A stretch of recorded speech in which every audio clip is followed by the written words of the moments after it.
Hi everyone, I'm Camilla and welcome to my channel. I'm someone who loves to crochet and I used to also do a lot of knitting, but nowadays I mainly do crochet and I design some patterns. That's what I really love to do. So welcome here, whether you are a newcomer or have been here before, and I'm really happy to have you here. I haven't been doing that much updates on YouTube in general. I just haven't had the time amongst designing patterns, which is what I focus on. Having two small kids, the youngest of them is turning 9 months the next week, so life is very busy and I just focus on trying to get some patterns out. But now I thought I wanted to do a video about what I was crocheting this summer, because I haven't had time to update a lot on Instagram, and Instagram is also not the best place to spread your updates because no one sees them. And this is a more relaxed way of chatting and just showing you what I've been doing. I gathered everything here. As usual, my place is very unorganized because of the two kids and spending my time doing crochet rather than all my time. I mean, I do spend a lot of my time cleaning, just not all my time, which is what you need to have a really tidy place. So yeah, I'm gonna talk first about what I'm wearing. This is the Cosmology tee that I have just released yesterday, actually, depending on when this comes out and when you are seeing it. But this was August 8th, I think.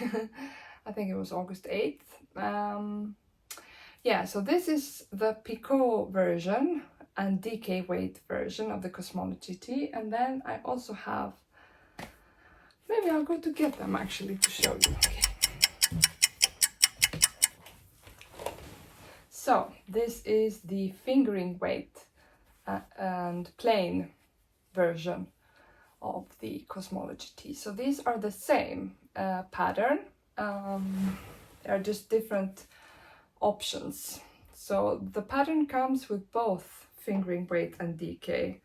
And you see here some threads poking out, of course. So I decided after a while that I wanted to try to include the DK weight version. And I'm really happy with that. And this picot pattern is really fun to make. It can be a little bit fiddly, but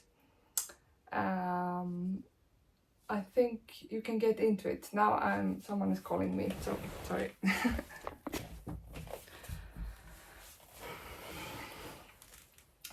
So the 4-year-old brought a friend and wants to play inside, and if you hear some noises, that's why. I'm hoping to be able to record this. It may not be super long because I don't know.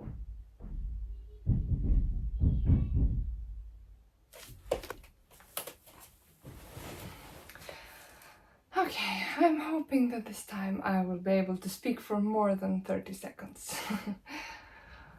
Oh, okay.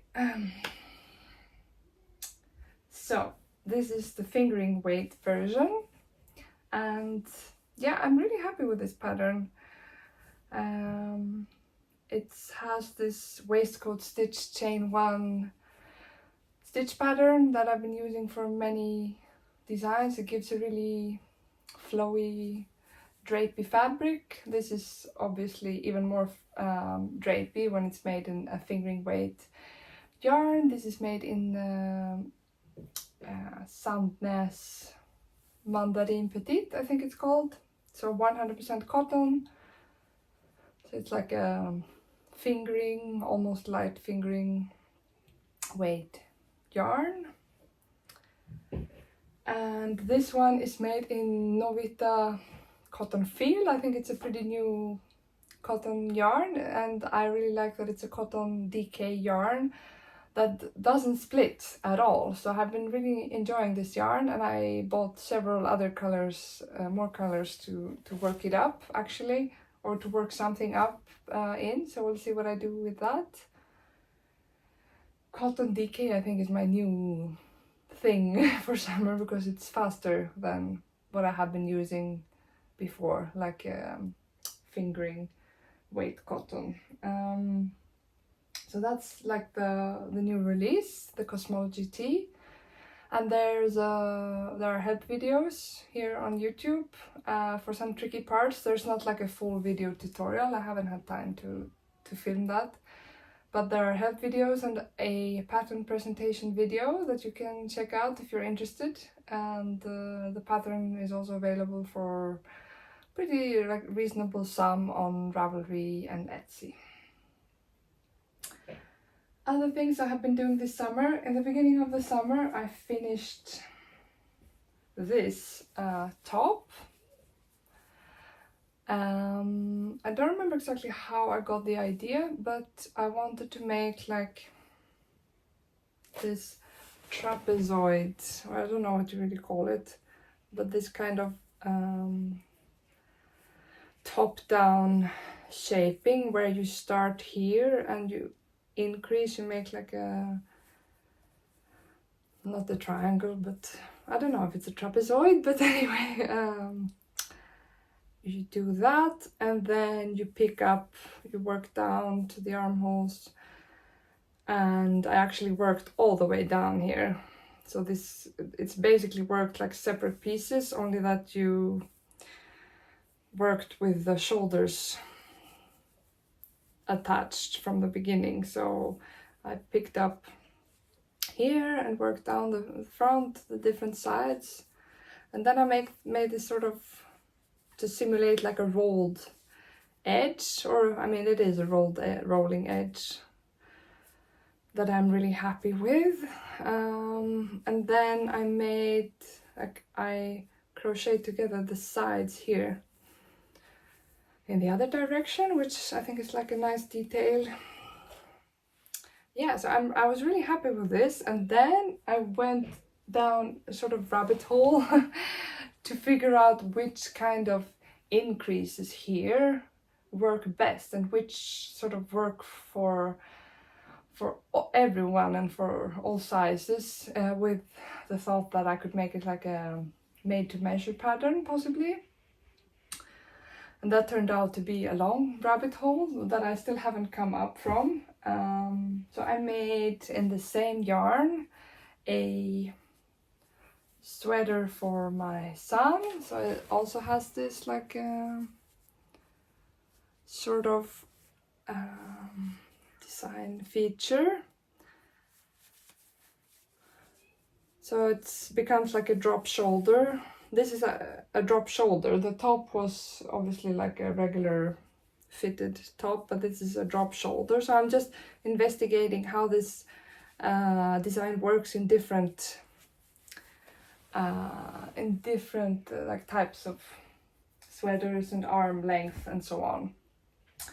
And now I'm I thought, who is the smallest person in the family that I can try this type of design on? So the soon 9-month-old, who is big, really big for his age, if this looks big, and obviously I don't know if it really fits yet, but we'll see. I'm thinking maybe to make a cardigan with the same, you know, design idea. So we'll see. I'm just trying out the idea, and I want to really figure out how this works, and stay tuned to see how this goes, because I think it could be a really nice, maybe firstly like the top. I'm gonna make the top pattern because I really like how it turned out. I just want to see that it will work for all sizes, and that, you know, the slope of the shoulders, like the type of increase, will work for any size basically. This is worked in like a This is a sport weight, I think. And it's a yarn from Swedish company Järbo that I had left over, I already had. So, you know, in order to make my samples, I try to use what I already have, both for economic reasons and for, you know, I don't want to just waste resources. And I forgot to mention like the stitch structure. I'm really happy with this stitch. It's like a variation of single crochet, and I think it also reminds me somehow of knit stitch as like a good drape, something that it's like a must for me when I design things. Yeah, that was that. And then I'm in parallel, I'm working with another stitch that I sort of made up, or you know, when you make up a stitch, you don't know, like, I'm not claiming to originally have made it up. It's just important for me to not copy others, to know that everything I did was completely original from me. I didn't always do that, but nowadays I, that's how I prefer, if I can make up a completely like new stitch pattern. So I made this up originally because I wanted to solve the problem that this stitch, waistcoat stitch variation that I'm using, doesn't work that well to work back and forth. It doesn't become as straight lined if you work it back and forth. The stitches sort of go like this, which is not as tidy and pretty looking. So that's why there are no short rows in this. I would have liked to add some short rows for a top like this, but there are no short rows, so it means that I think it still works well, especially since the neck is pretty wide. But obviously it's good to have some short rows to make the back higher and the front not to go like up like that. But I think it has been working well. I have been wearing these different versions. In general, I think it works without the short rows, and it also makes it a little bit easier, of course, to work up. But that's why I invented this stitch pattern. It's also a kind of waistcoat stitch, but over 2 rounds basically. So this can be worked back and forth, so that you're only working these V-stitches or sort of waistcoat stitches from the right side. And I had this idea for a while to do like a tank top like this, and I can include some pictures of how it looks when worn, because now I'm too lazy to take this off. But yeah, this seems really promising as well. Obviously now it's becoming like fall, so we'll see how it goes and how much time I have, but ideally I want to get this out as soon as possible. We'll see if anyone is interested to test the pattern in the middle of the winter, but otherwise it will be next spring, I suppose. And the really amazing part is that, you know, you make the straps and it's top down, and you make the edges and everything from the beginning. There's nothing to be done afterward, and I find that really nice, and it looks so tidy already just now, without any finishing at all. So I hope you also like that idea. I haven't finally attached the straps here. I wanted to just see that they are the right length. So this is gonna be like a new series in this stitch, and we'll see how many designs that's gonna be. I have also been working, oh sorry, I forgot to say that this is also a DK weight cotton. As I said, this seems to be my new favorite thing, from Borgo de Pazzi. It's an Italian yarn brand that I haven't used before, but they had this yarn in a yarn store that I went to on my vacation when we were in Lund. It's like a university town in the south of Sweden. We went on a long road trip to Skåne in southern Sweden, which I really enjoyed.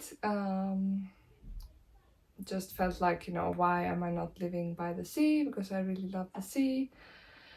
And yeah, a lot of thoughts about where it would be nice to live. But anyway, we had a great time. We visited this really nice yarn shop, Tant Huldas in Lund, where I actually, you know, we were with the 2 kids and I managed to forget the whole bag, like with diapers and everything, and I had also put in the yarn that I had just bought. So this yarn was on an adventure inside a toy shop where we went, where it was very like small and squeezed, so I must have just left the bag there. So I was so sad when I thought that you know, maybe this is lost forever to get together with a lot of other stuff. But luckily we went back. We had to go back, drive back the next day, which was a bit annoying, but we found it. So this is a little bit later. I have sent out the 2 boys. I took on this other cosmology, the fingering weight version, just for a change. And this has no waist shaping. You can also include waist shaping. But I wanted this to be a little bit like a t-shirt, basically. Relaxed t-shirt. So yeah, I don't know where I was, but I also want to mention the headband I made in this stitch that I am using here. So this may also become a pattern. I'm gonna include some pictures. I found it really useful just to keep the hair away on windy days. There are many windy days in south of Sweden on our vacation, so that was really useful. And let me know in the comments which one of these things you are most excited about, maybe to help me decide what I should focus on. Do you think the headband is an interesting idea? That would, you know, help me to, if you want to comment. So yeah, I think I'm gonna cut it off here. It's gonna be a super short summer update episode. I hope I'm gonna have more time to make some like podcast videos in the future, and that the 2 boys cooperate and give me some time, or the 3 boys maybe I should say, but the 3rd one is more helpful. But still, you know, life with kids is intense, so it's always like a struggle to maintain this dream of mine, but it's, you know, it's a dream to just keep doing what I love to do. And if you want to follow me along that journey, I'm really happy about that. So if you're not already subscribed to my channel and you like this content despite the interruptions, then please subscribe or like this video, and I hope to see you soon again. Bye bye!